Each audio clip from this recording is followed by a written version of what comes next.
Now to that violent road rage incident here in New York this week that saw a gang of motorcyclists attack a motorist and his wife and child in the car.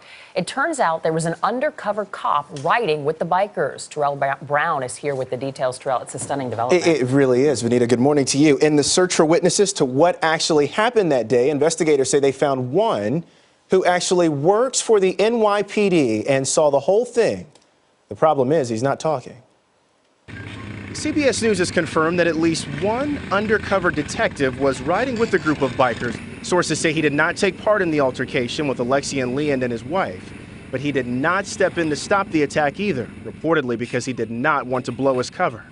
The detective, who has not been identified, was off duty at the time and was not investigating the motorcycle group. He has retained a lawyer and is not talking to police. Police are, however, questioning two suspects and trying to determine what charges, if any, will be brought against them. Reginald Chance surrendered late Friday. The NYPD says he's the man seen here hitting the SUV with his helmet. Chance joins Robert Sims, who turned himself in earlier in the day. He's allegedly the man who was seen here trying to open the door of the Range Rover after it slowed on the highway. At that point, a series of 911 calls had already been made to police. The first was at 1:52 p.m. when Leon's wife told police that there was a large group of motorcycles driving recklessly. In a second call at 1:53, she reported that their car was being hit by the bikers.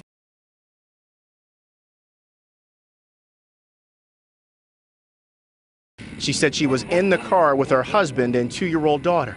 At 1:55, Leon himself called and gave police his current location. This is near where the door was pulled open.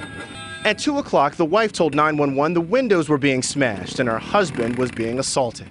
Yesterday, the Range Rover was moved to the police precinct. Tires on the SUV were slashed.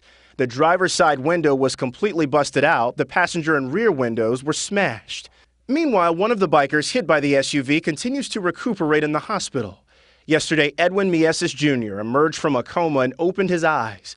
His family held a press conference led by their attorney, Gloria Allred. She insists Mieses is an innocent victim who was trying to help. I know my son, and I know he's always ready to try to help people.